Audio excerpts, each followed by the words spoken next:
It's day 20 with the Nokia Lumia 920, so I am 2/3 of the way through my 30-day challenge, not just with Windows Phone 8, but with a Nokia device as well. It's been a while since I've done a 30-day challenge with a Nokia device. I'm Aaron Baker from PhoneDog.com, and in this day 20 update, I'll tell you the things I love about Windows Phone 8, the things I think need improvement, and the things just all around that either frustrate me or that I really enjoy. It's the day 20 update, and it starts right now. Day 20 with the Nokia Lumia 920, and let's talk about applications for a minute, because that's the question I get most frequently on Twitter. If you do have a question, by the way, for the challenge, there are 10 days left. Hit me up on Twitter at PhoneDog_Aaron, and I'll do my best to answer your questions in one of the following videos for the 30-day challenge. But here we have the store, and of course I've talked about this before. You have AT&T featured in Nokia Collection, but you know, there are a lot of things. Instagram, I can't talk and type at the same time. Instagram.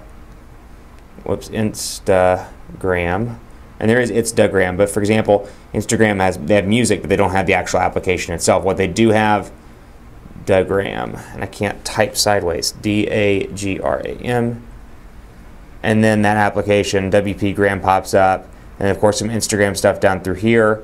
To Insta with love is that Nokia hashtag that you may have remembered from their social media stuff. But you know what? A lot of times the corporate applications aren't available on Windows Phone 8 in the store, and that's a challenge for people that really enjoy applications. And granted, you can go to the websites and take care of your business on the website in some cases, but still it's nice to have those applications to be able to download. So that's my biggest issue I have with Windows Phone 8. If I had to pick one thing out of 20 days of using this device, that's probably my biggest frustration, is the fact that the quality of applications just isn't quite there. I've talked about it in previous videos with the American application, for example, still displaying the old logo, still displaying an older look and feel here, really not up to par in comparison to some of the other applications on the market, and that's kind of frustrating when you look at this and you think, okay, this phone's $100, I can get a similarly spec'd Android phone for $100 as well, or maybe even a cheaper iPhone, an iPhone 4S, whatever the case may be, and I can get this cheap phone that's around the same cost as the 920 and get this incredible app ecosystem. So that's something to keep in mind, and that's a challenge I would give Microsoft as they work to develop this app store. Really work on that, because there are some great mid-range devices out there as well that are really competing for the buck,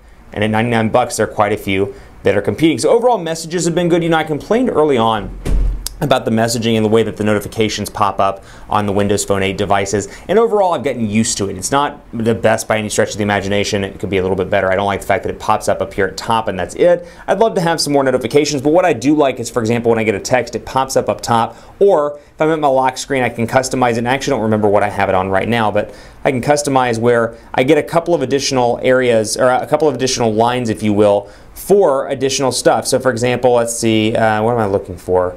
Let's go down here, lock screen, that's what I'm looking for. So screen timeout, I can choose my background, but then I have my app to show detailed status. So when messaging pops up and I get a new text message from mom, for example, or my fiance, it'll pop up right down here in the bottom below June 17th and say, new text message, hey, how are you? And I get the preview, or I could make that calendar, or I can make that Twitter, whatever the case may be, whatever's most important to me. So you do have more customization than you did in Windows Phone 7 and 7.5, but still has some work to do to compete with iOS and Android, where you can kind of customize your notifications, have them in the notification bar, have them in certain places on Android 4.2, you got the widgets if you so desire, and more. Overall, call quality has been pretty good on this device as well. Forgive me 1 second while I pull it away to make sure my history isn't there. I deleted it before I started the video, but you can see the dialer. Call quality is pretty good here. Just do a quick speakerphone test on camera so you can take a look at it. Let's go into speaker, and let's turn it up. And like I've said in previous videos, I really enjoy the red also. Don't really have a whole lot of new stuff to report in this video. I'm just getting into the meat of using this device. So speakerphone's relatively loud here as well. I've gotten used to the size of the device. It is a little bit of a bigger device. That said, it fits well in the hand. It's easy to hold. 4.5 inches, a nice spot for a lot of people, because travel across the screen is still pretty easy to do here, but not as big as the 5.5 inch Note 2 or Optimus G Pro. For example, email accounts still function pretty well. Email capabilities still second to none for me are on Android devices, and the reason why is because both PhoneDog and for my personal corporation, we use Gmail as the back end. So for me, obviously Android works a little bit better, but still, even without the Exchange support, actually I have Exchange support on my business, but I don't, ironically, on the PhoneDog side. That's something that's really nice on Android, but still not terrible by any stretch of the imagination over here on Windows Phone. Nokia Music, continue to like this, and I actually go in here and show you a couple of different playlists if I haven't gotten rid of them already. Let's see, I think I did get rid of them. Let's create a mix so you can see what Nokia Music can do here. Create artist mix, Pat Green.